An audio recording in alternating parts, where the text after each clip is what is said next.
usually doesn't know much about marketing, why are they having an opinion about how our welcome email campaign should be put together? Like, you don't know. You haven't done this before. It's like me going into a lawyer and saying, hey, I haven't done law, but here's how we're going to fight this case.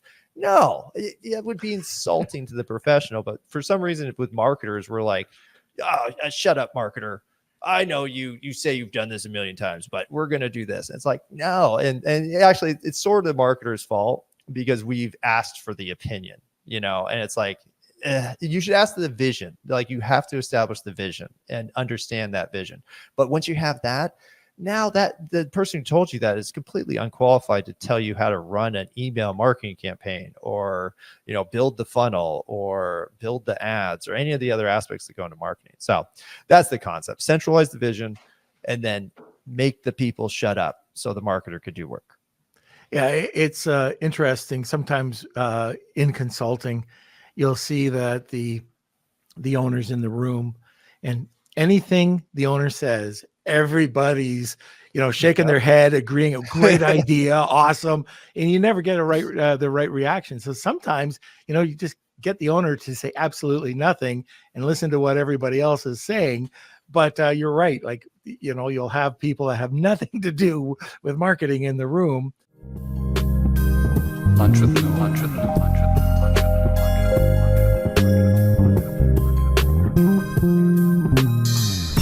Hey everyone, this is Norm Farrar, aka the Beard Guy here, and welcome to another Lunch with Norm, the e-commerce and Amazon FBA podcast. Today, we're going to be discussing how AI is the biggest thing since the internet, maybe bigger, and how you can use AI to improve marketing and processes, how branding is the biggest missing piece in your marketing, and the only two things you can do to prepare for an uncertain future. Are you looking to quickly boost new Amazon product launches or scale up existing listings to reach first page positioning? The influencer program Stack Influence can help. Stack Influence pushes high volume external traffic sales to Amazon listings using micro influencers that you only have to pay with your product. They've also helped up-and-coming brands like Magic Spoon compete with Cheerios for top category positioning, while also helping Fortune 500 brands like Unilever launch their new products. And remember, September is one of the best times to get started with Stack Influence for preparation for October Prime Day and the holiday season. So sign up today at stackinfluence.com or click the link below and mention Norm, and you'll get 10% off your first campaign.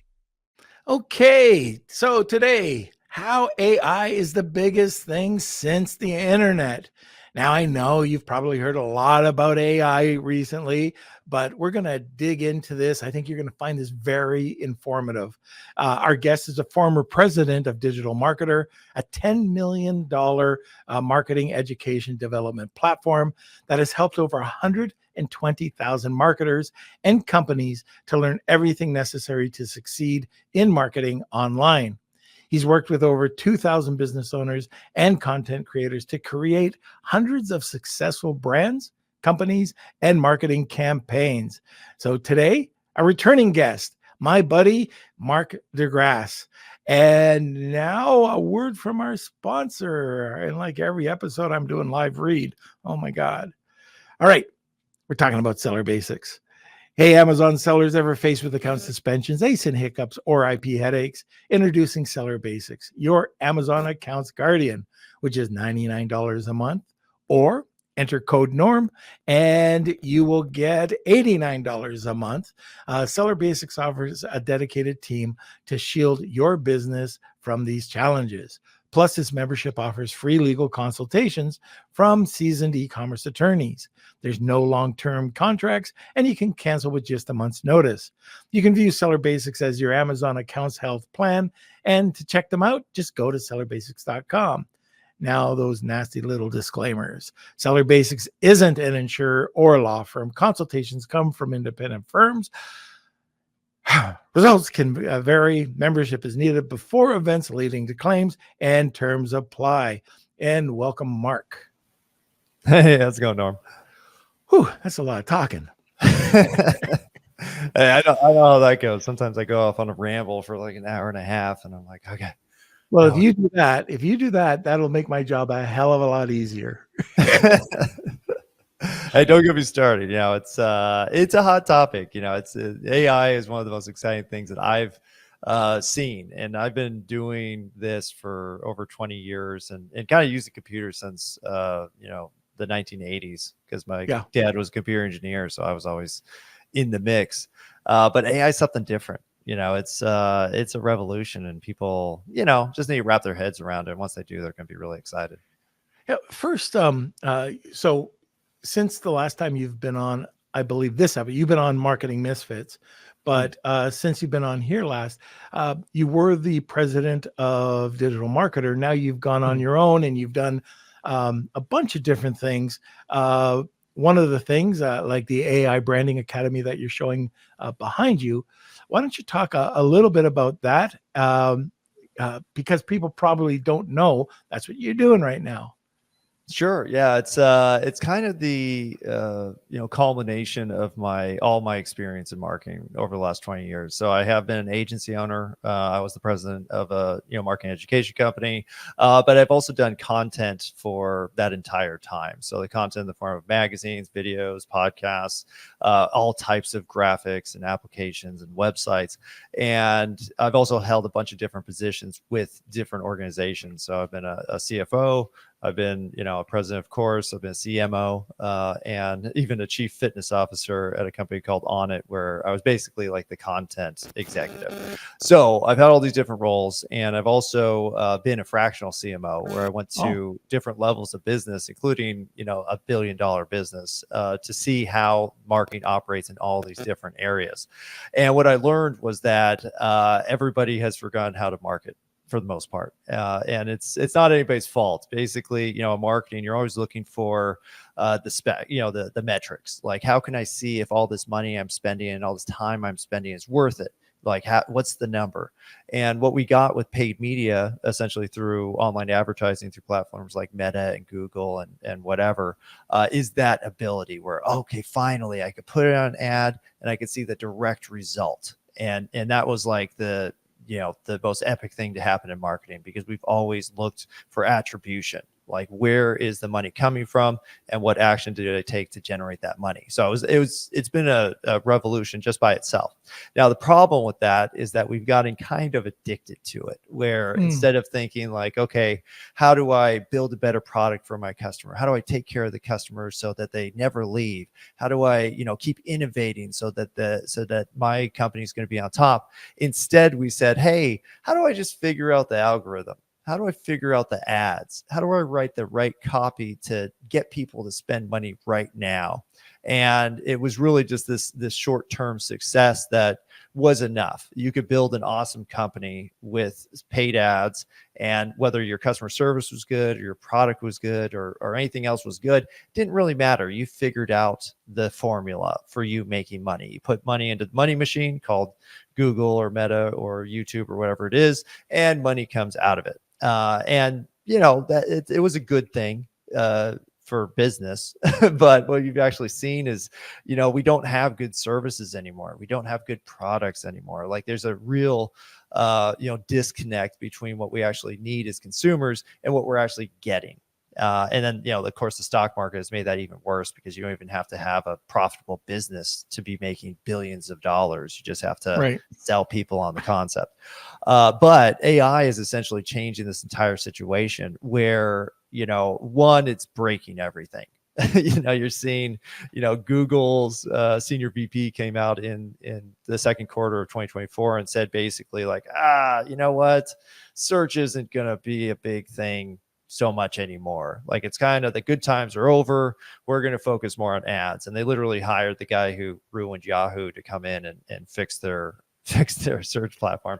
And so that's hurting. You also have these situations with like social media where you have, platforms like TikTok are being banned because essentially they're not towing the whatever ad line that they're supposed to be towing, or they're just being competitive with the favored platforms like, Meta and Amazon, is one of those, big players that we want to keep happy.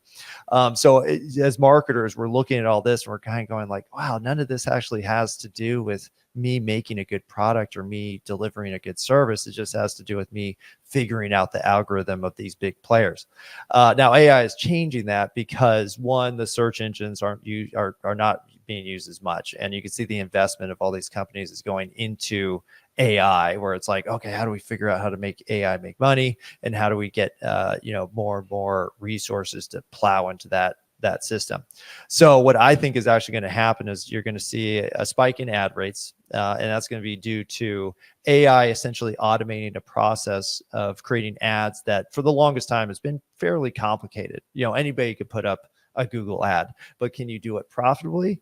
No, it's kind of complicated. Same thing with Facebook, same thing with Amazon. Like, you got to figure it out, you got to work it, you got to experiment, you got to do all these things. But AI is really good at pattern recognition. It's really good at content creation. It's really good at remembering numbers and testing and experimenting, really boring processes that really as people, we just aren't very good at, but it could do it fine. So so just imagine a world where AI manages all these ad campaigns. It means that every business that wasn't on can now get on, and now it could be really effective. Maybe not as effective as a marketer would do, but the AI will do a pretty good job, and your average business owner will say like, hey, I spent $500, I got $600 out. Not a huge gain, but it's money. So I'm just going to go ahead and do that system.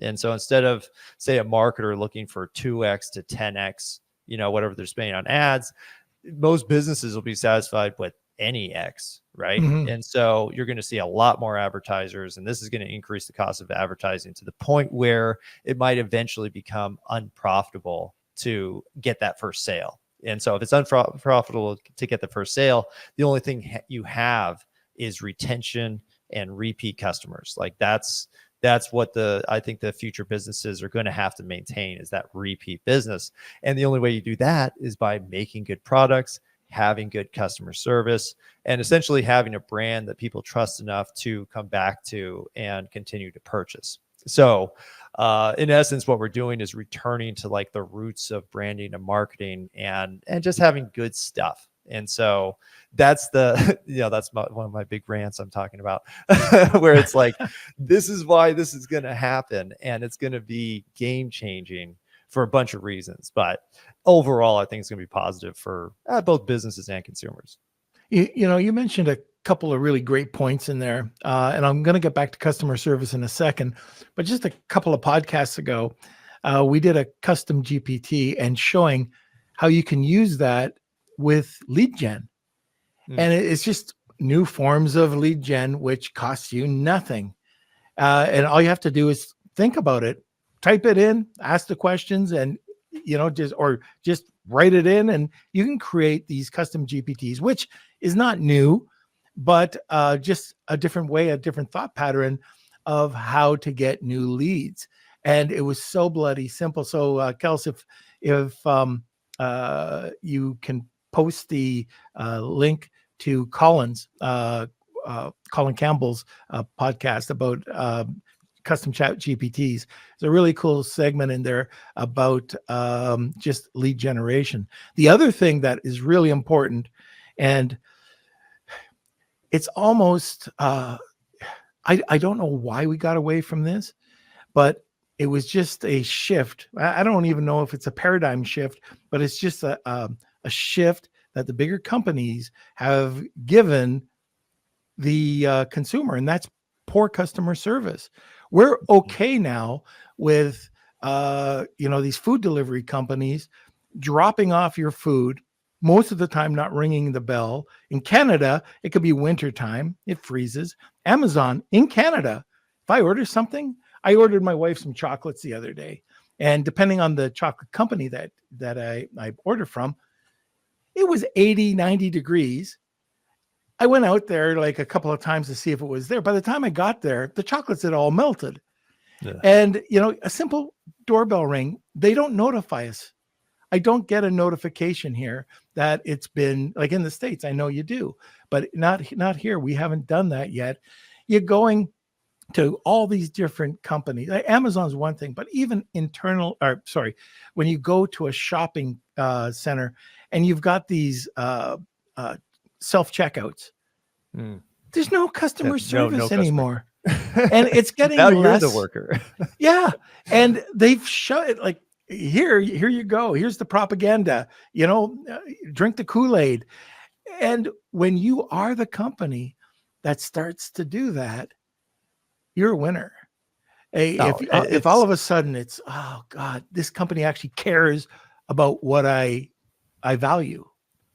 Oh yeah. Well, it's so funny because those big companies always talk about like, oh, there's a staff shortage, or oh, we have to cut hours, or oh, we have to do this. It's like, that's just a choice they're making. Like, there's no reason they can't solve this problem in some way that actually benefits the customer. They're just choosing not to because it's more profitable to do it like that. And honestly, where else are you going to go? Because, in most places, there's some kind of monopoly in that space. In Texas here, we have H-E-B, which is the primary grocery store. And it's literally like you get H-E-B or you get Whole Foods. And those are like your two food options for the most part, unless you go like mom and pop. But for the most part, like, these monopolies exist everywhere in every industry, and there's just no choice. And I always tell people, it's like, that's why things haven't progressed. Like, people think like, oh, things are in, technology keeps on increasing. I'm like, not really. Because I remember in the 80s and 90s when it was like every year there was some game changing tech, and we were just like, whoa, crap, we have this now. And when you get a monopoly, which is the situation that we're in, there's no reason to innovate. Because let's say that I go out and I always use washers and dryers as my example. But imagine I'm going to form a monopoly. I'm going to go out and I'm going to buy everybody who manufactures washers and dryers. Okay. Now I'm going to keep the brands in place, so it looks like you're making a choice when you buy something. But ultimately, like, I own everything. Now, what I would do next is I would centralize production. I would create one giant center where I could bring all my costs down by making it one place. Now, in this situation, there's actually a reason not to innovate, because why would I want one product that I own to compete worse with another product that I own? If I own both products, I'll just keep the features generally the same, and I'll just keep on decreasing the cost by increasing production of those things. Now, if I innovate and I say, oh, well, this washer is now going to do washing and drying, like, oh my gosh, we're in the future, which is kind of silly, but they just came out with that recently.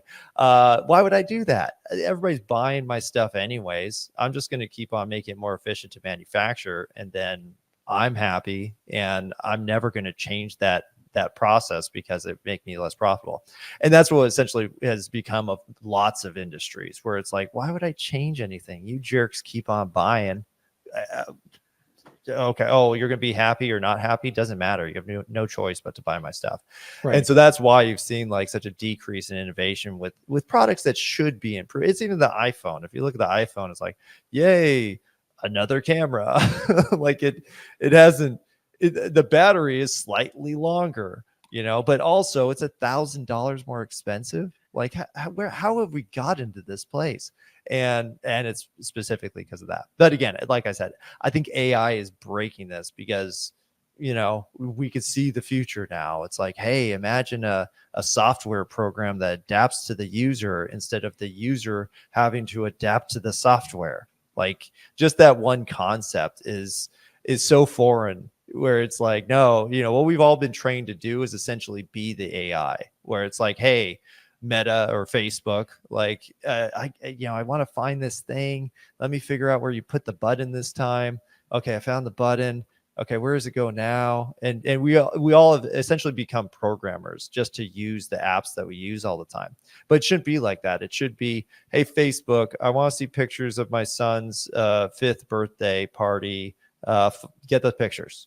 Like, that's the process that it should be. But we've got so adapted to like, well, I can't do that. You have to go find the person who took the pictures, and then find the photos, and then scroll through 7 years of photos to find the one photo that you like. Like, that's the process right now. So people are afraid of AI, and I'm like, no, you should be afraid of the fact that all of our stuff sucks, and we need to fix it.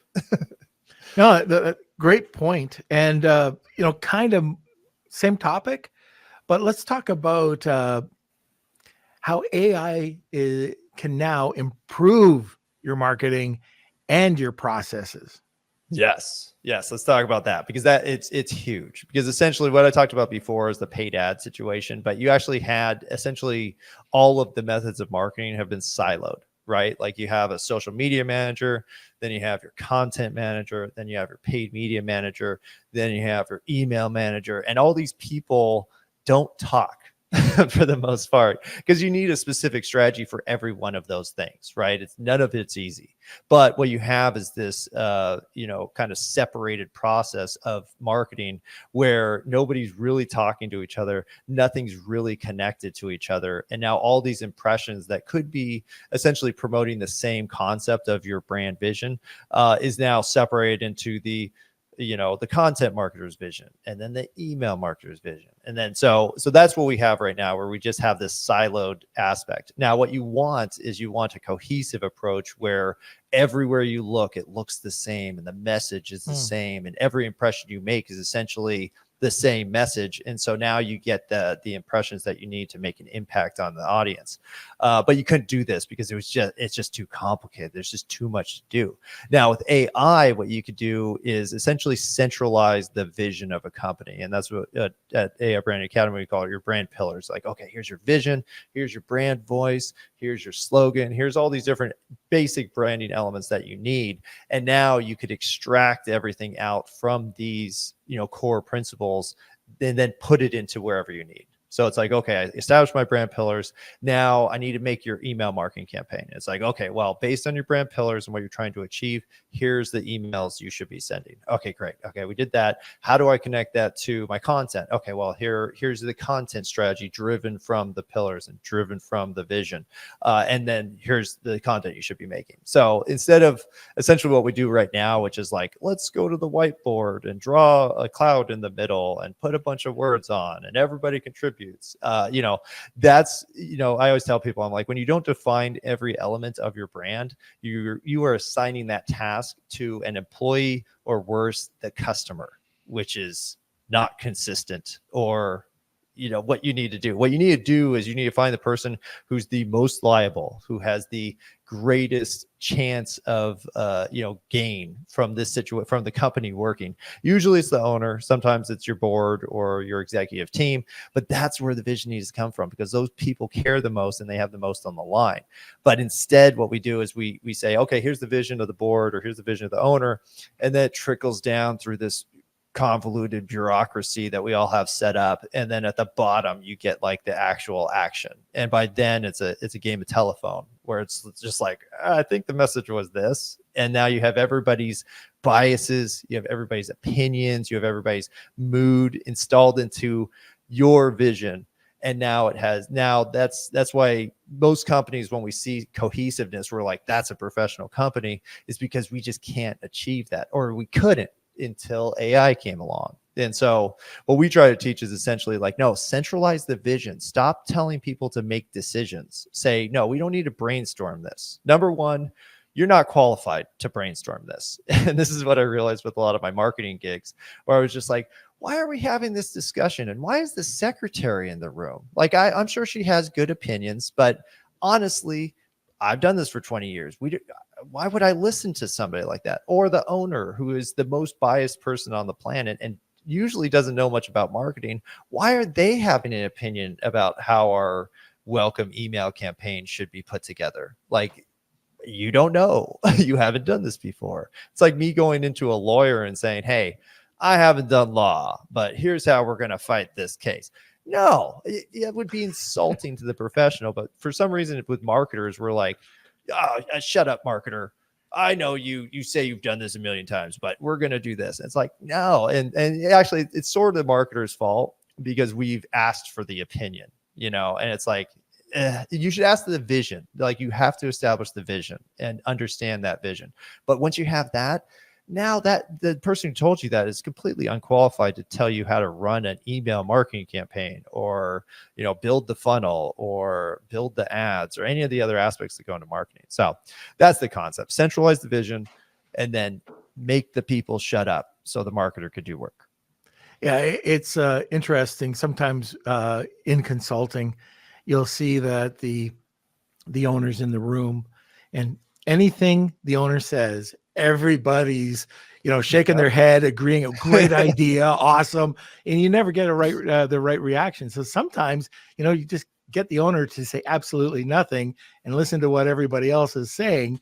But you're right, like you'll have people that have nothing to do with marketing in the room, and the IT guy will pipe up on how you should do the landing page, and you're like, so that's crazy. But one of the other things that you were talking about, cohesiveness, consistency. If you're if you have an e-com site, if you have an Amazon account, people don't realize, they think they're brands, but they're not. They're micro brands, and people don't trust you. And so what are they going to do? They're going to go and try to, they're not thinking this. At least from my side, people don't go out to just say, oh, this is a bad company, but the red flags are there. The first red flag they see, they're going to probably jump over to the other competitor. And that is simple as brand consistency. If you're not living the brand, if the colors aren't right, the fonts aren't right, if it's different, if it looks different, oh, is this the brand? If is it not the brand? You just lost a customer. Oh, easy. Well, and the thing is, it's like, we usually talk about the visual elements and the written elements, right? But, we go into the factors of experiential, interactive, and community elements as well, where basically I tell people, I'm like, every impression that you make on the audience matters. And because it matters, it has to be branded. And so this includes your customer care, includes your product development, includes your finances and your HR policies and your employee onboarding and all these different aspects. If they're not branded consistently, then you just lost the opportunity to make a really good impression. And so instead, what we do is we usually set up essentially, like you're talking about, a micro brand. Like, okay, customer care person, I hired you, you make the customer care policy, you make the, all these different elements of the business. And then now it's not your vision, it's the person you just hired's vision. And not that they're going to do a bad job, but they don't understand it. And they have their own opinions and biases and all the stuff. And they're just going to install their system. And so because we didn't have AI before, you had to do it like that. We just don't have enough time. But now it's like, no, I can make the GPT, I can make a custom GPT, build out all the elements of the brand. And then as you're making that customer care policy, I want you to use this GPT, because this GPT is programmed with our values and our vision. And so now everything that you make, whatever you make, but it's now flavored with the brand. And so now I can be really consistent, and it'll go way faster because there's less ideation. Like, there's less talking and brainstorming. And once you start doing that, you'll find that, you have a better brand. That's why most really good brands you'll find are built by one person. It's like the lady who developed the Spanx brand. It's always like some person, they had a vision, they didn't have any money, and so they bootstrapped it in their garage, and they had to do everything themselves because they literally just couldn't pay anybody to do it. And look, the brand consistency is just incredible. It's all made by a single person.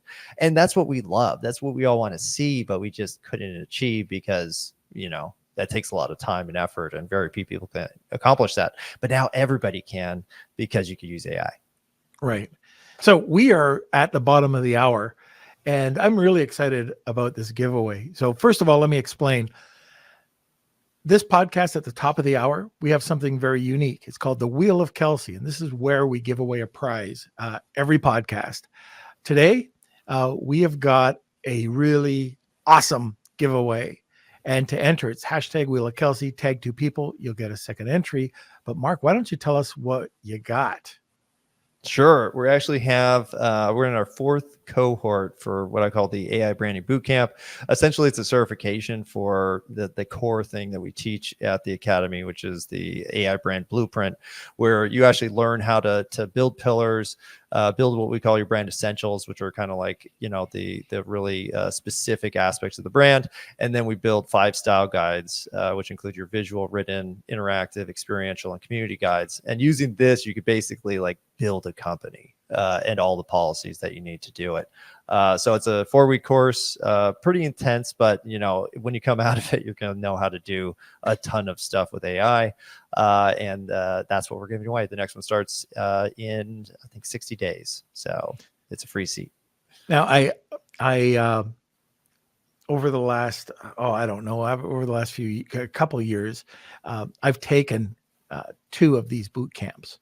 And I've talked about these on the podcast, how incredible they've been, and how you got to go and check out anything that you do, because you are one of the best educators out there. And when you go to one of your courses, like these boot camps, you come out with incredible knowledge and actionable steps.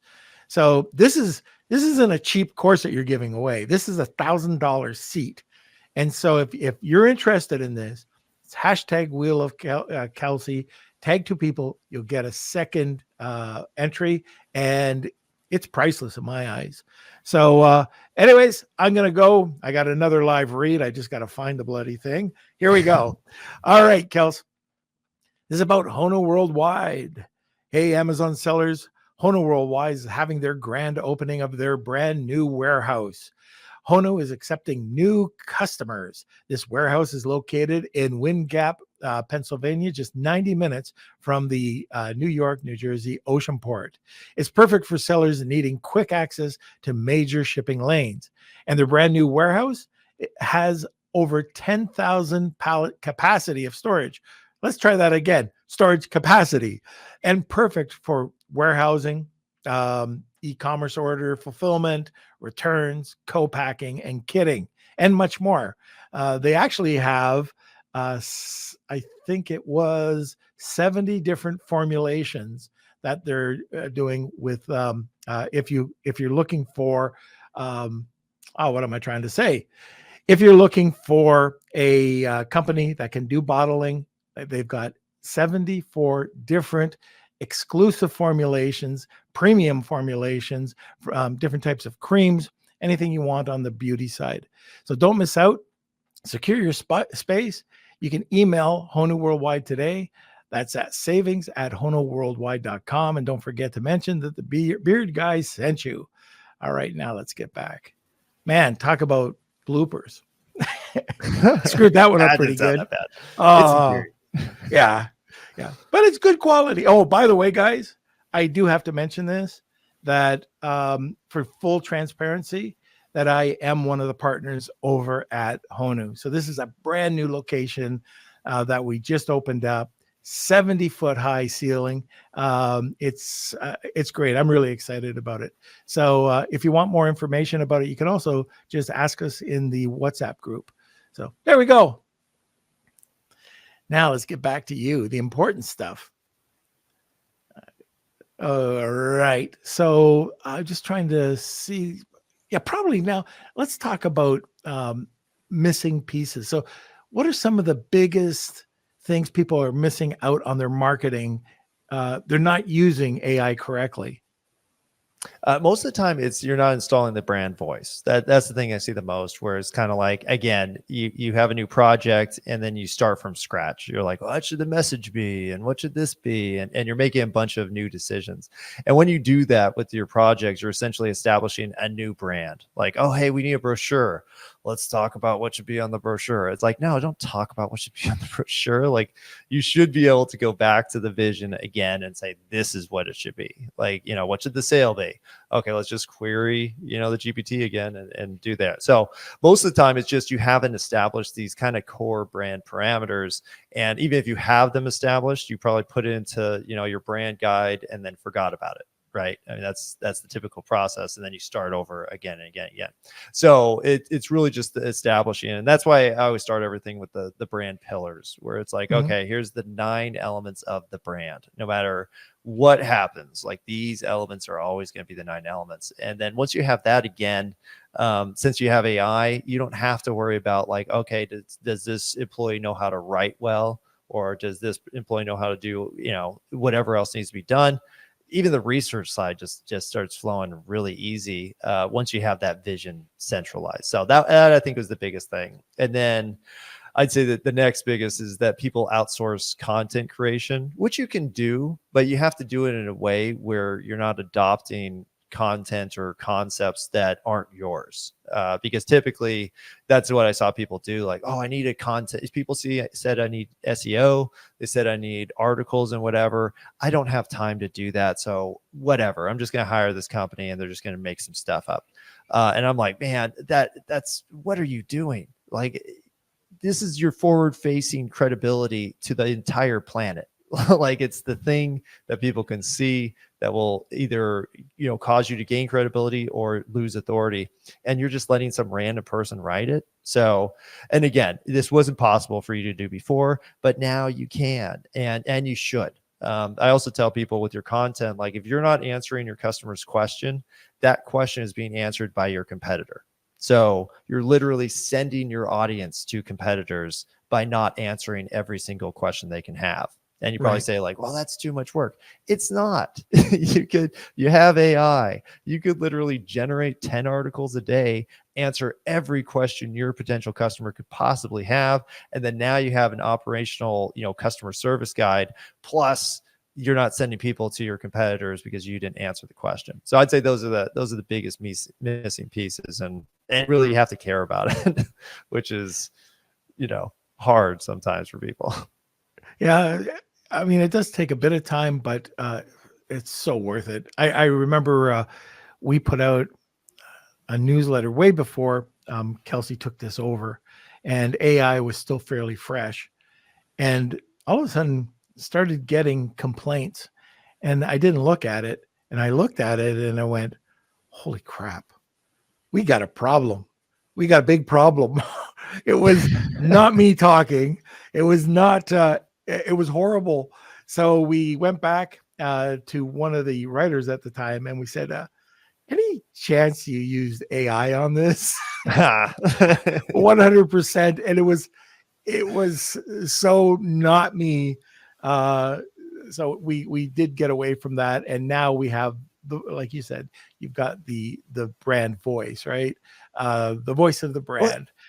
What's funny is with that, because a lot of people, because you can make up a brand voice. I want to sound like this. And we basically theme everything to say like, okay, here's the best option for a theme for your brand. If you're very positive, then you want something that, positive, energetic, inspiring. Or maybe you're serious. You're selling like, emergency gear. And so you're like, oh no, we want to be practical, pragmatic, and serious. And so, and you could build a brand voice like that. But if it's a personal brand, I always tell people, if you do a video or do a presentation, if you do presentations, and then transcribe that, and then you use that to drive your brand voice. And then like for me, because I've written a ton, I can't tell the difference between something that I had AI write and something that I wrote personally, because it sounds so much like me when I use AI to write these things. So if you want to program AI, just write a long form article about something, do it yourself, ideally, like the whole thing yourself, and then feed that into AI and say, hey, analyze this writing style and use the analysis to write a new article about this and this and this. But when you do that, don't expect AI to make ideas for you. Like, you have to do the work. So most of the time when I write an article, I basically do like a sloppy version summary where I'm like, okay, I want to establish why music is so important for your branding and why proper music selection really matters. And I want a 1,000-word article. So I want you to establish the benefits of music within your advertising and your marketing. Then I want you to say, here's the most successful versions. And I want you to research, successful use of music and branding. And then I want you to do a step-by-step process for finding the proper music using these parameters. And then it writes the article. So it's still my article because it's all of my concepts and my ideas. I just didn't do the heavy lifting of actually researching everything and doing all the drudge work that I'd have to do to write the article myself. Now, the wrong way to do it is to say, write an article about finding music for your brand. All right, publish. It's like, well, that's not yours. That's the average answer. And so that leads me into the way you protect your brand, because AI is going to continue to get better. They always say that the worst AI is going to be is today, because it's going to get better tomorrow and the day after that and the day after that and the day after that. So if you figure we're all going to have access to these magic AI machines that can generate any content we want, why should people come to you instead of just using an AI to generate the answer? And I tell people it's because you have a certain flavor of content. You have a certain voice. There's something that you do that people like. Norm, you're super endearing. You're very honest. I trust you because you just seem like you're always, telling everything that's happening. It's very, attractive content concept. And so I know I could get answers about Amazon or marketing or selling online from anywhere, right? And I can have ChatGPT do it, but I'm going to come to Norm because I like how he delivers it. And my feeling towards that actually matters more to me than even if the content might be better. I could go to MIT or Harvard or whatever and get the right answers there. I don't care. I like Norm. Norm's awesome. So that's essentially what's going to protect your business, is installing the flavor and installing the voice that people can identify with, because there's people out there that will just love that and don't want the information from anywhere else. And that's how you protect your brand. And you can give me the 20 back. Or I'll give you the 20. We know that AI right now is a complete uncertain future. We don't know where it's going, but is there anything that we can do to prepare for this future? You can. And that's exactly what I just said. You got to build your own, customized data set. And essentially what you're doing when you're building a data set where hey, I'm going to answer every question that anybody could possibly have within the space. I'm going to make all the content I need to generate the authority and credibility I need to have people listen to me. And I'm just going to list. I'm just going to go down the list. And by the end of it, I'm going to have 5,000 articles, and they're all going to be customized to my brand. Now what I could do is I can install that in my own AI. And now to access my AI, you have to come to my website. And then the next level of this is essentially, I'm also going to license all of this information, and I'm going to track it using NFTs. And now I can't be stolen by other people's AI to power their platform. You have to come to me to get this information. And so when you do that, essentially you're building, an epic content platform, and you're building crazy brand equity. And eventually these big companies are going to run out of data because people aren't making original content anymore because it's so easy to make with AI.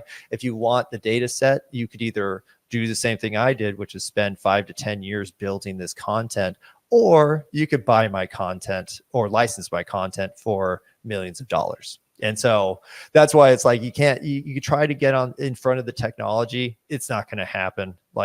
Who knows what they have available at the higher echelons of tech companies. You're not going to beat them, and they might come out with something that completely negates everything that you've built because it's that awesome. Think of Apple Intelligence might replace the need for 90% of apps. You're not going to get in front of that. You don't have the resources, but you are you. You are what makes you special. And so the more you can install this kind of flavor and voice into all the content that you're generating, the safer you're going to be, because nobody can be you. And so that's literally the only thing you can do, because you're not going to get in front of the tech. And if you try, you're probably going to be disappointed. All right. So let's talk a little bit about what's working, which platforms are working right now, anything new, exciting at the time of this recording anyways. And then we'll talk about some apps that are working well. So Sure. let's start off with AI platforms. What are you doing? What are you using? What's new and exciting? You know what's funny is I always say like I'm not exciting because I'm always safe because I've seen a million apps come and go. And I'm like, yeah, I could get on board with that app and I could start using it a ton. And then, oh, look, it got bought by Microsoft. Oh, crap. Okay. Well, now it's nothing. Or, oh, look, I'm going to try this app and oh, it's so cool. And then, oh, they just failed. You know, that happens to 90% of companies. So that might happen.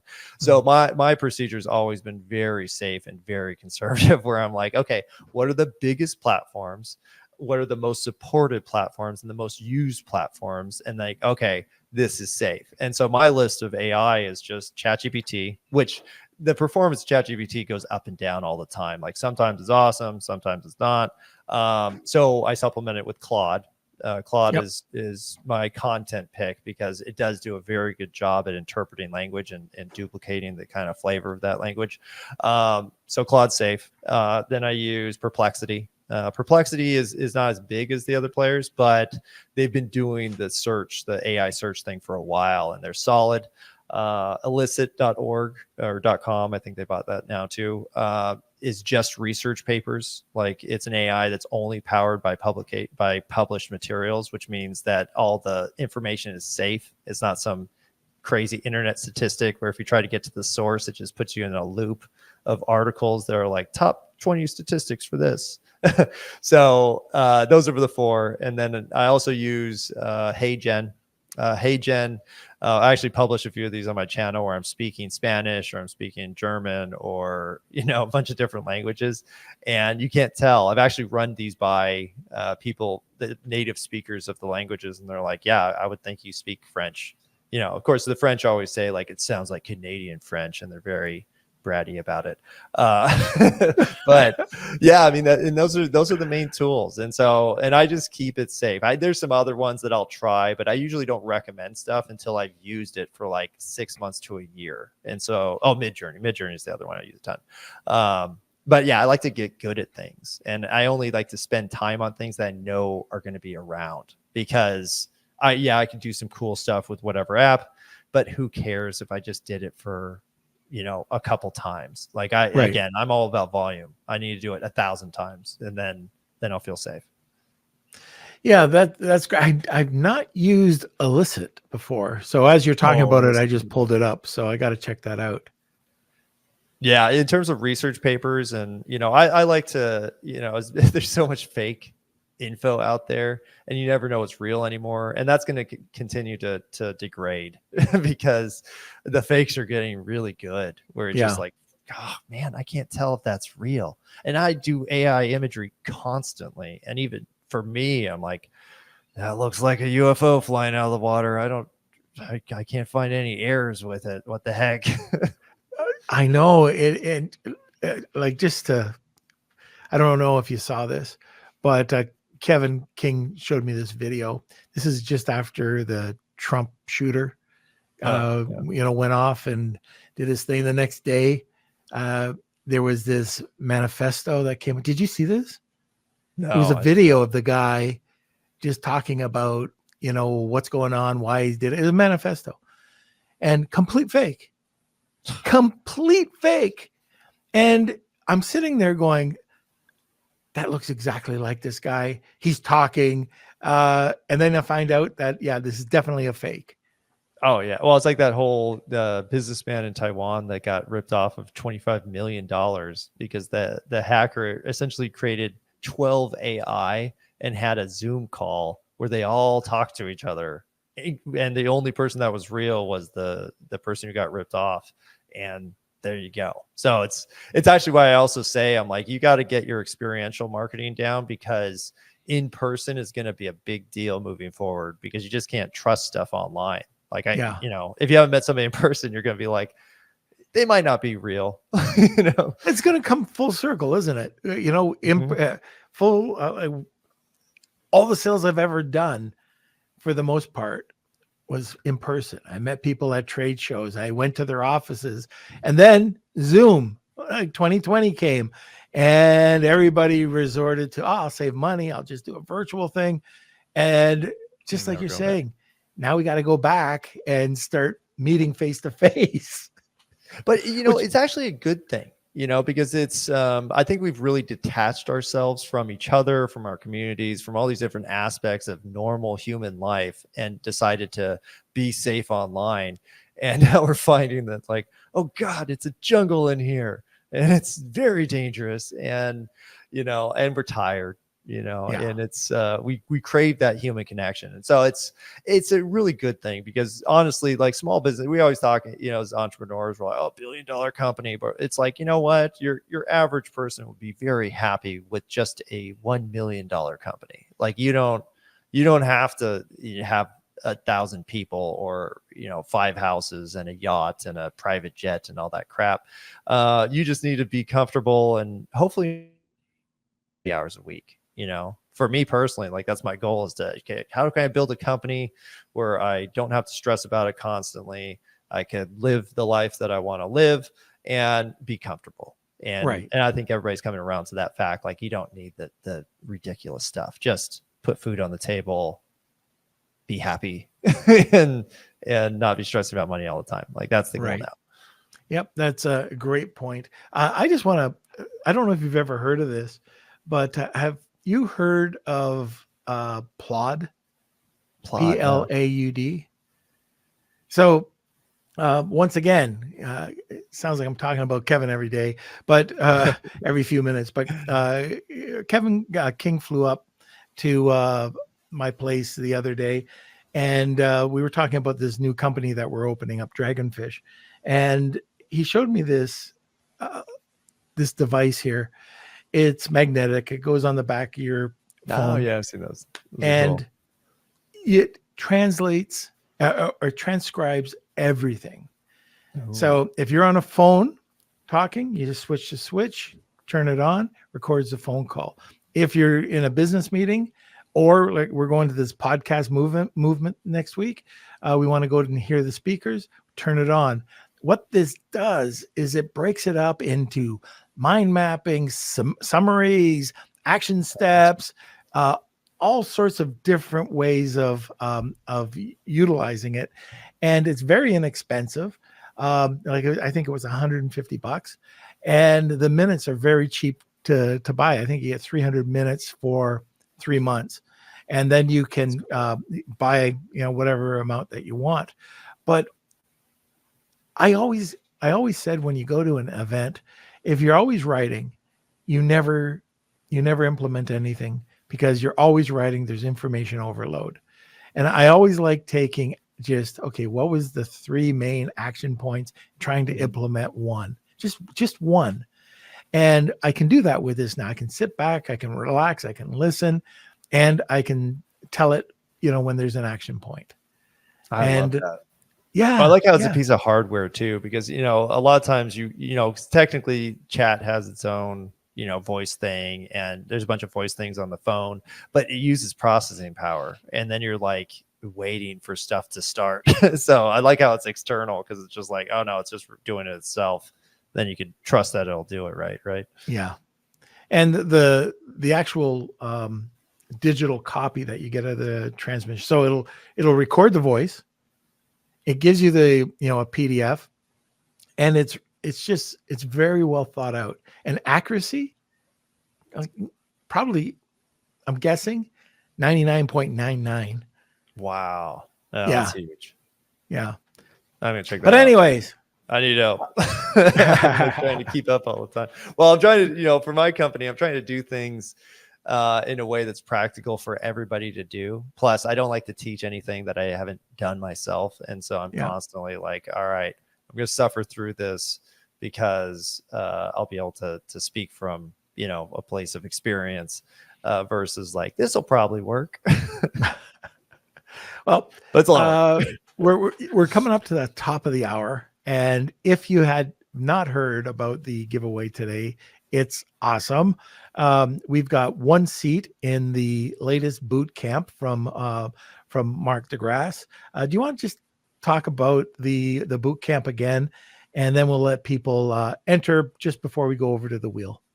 Sure. Yeah, it's called the AI Branding Bootcamp. And basically it's the core concept behind the academy, which is essentially trying to redefine branding and marketing in a way that's cohesive. And it all starts with what we call the brand pillars, moves on to the brand essentials, which is more of the specifics of the brand. And then you build 5 style guides that you can essentially use to build almost any strategy, process, or action within your company. And it's all intended to kind of centralize the vision of the founder.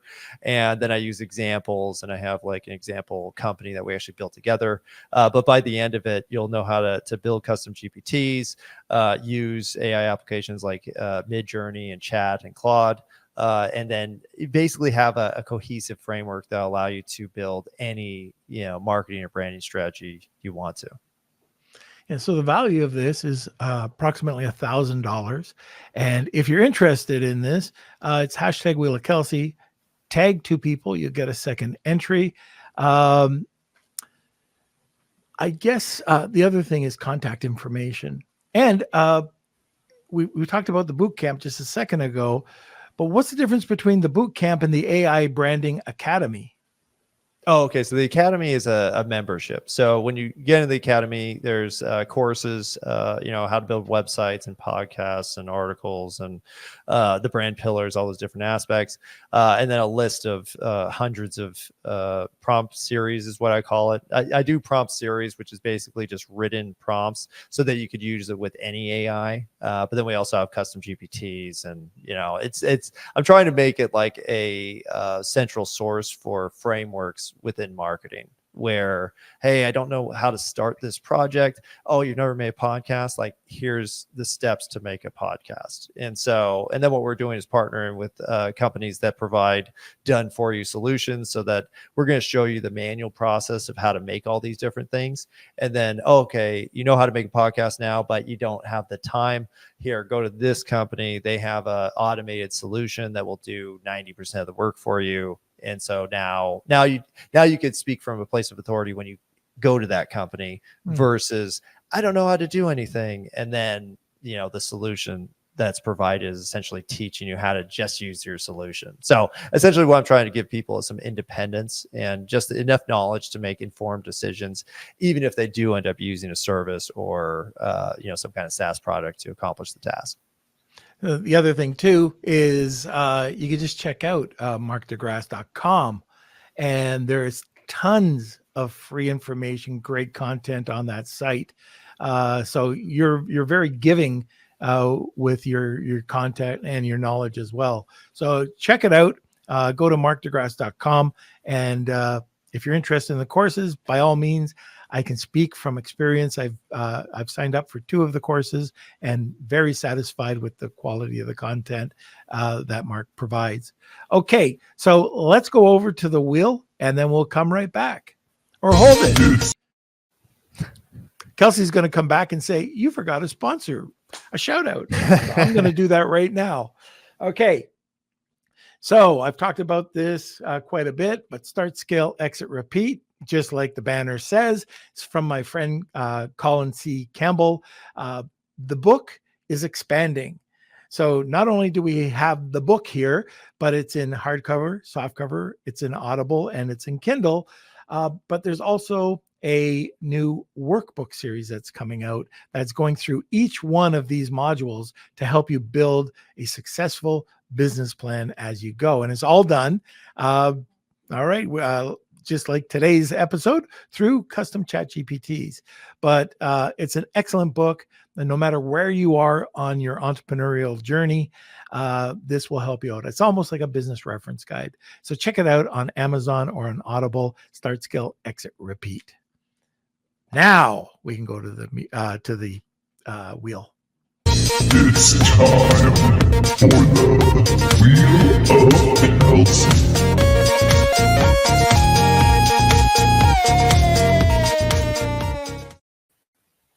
All right. And I guess somebody has won the prize.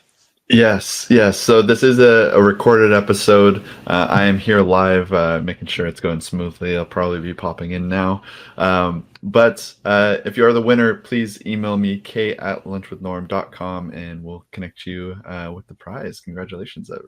Congratulations to the winner. Oh, all right. Now, Mark, we're going to remove you for a second, but thanks for coming on. Like always, your knowledge is so incredible. I hope everybody, just learned a ton today.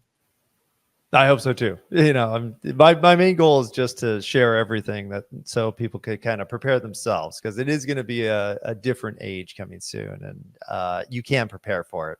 But the biggest thing you could do is just be open to information. So I guess I owe you a custom some donuts or something for coming on last minute, huh? Yeah. Yeah. Want more great information? Don't forget to subscribe by clicking here. Also, if you want to check out our latest podcast, click over here. Lunch with Norm.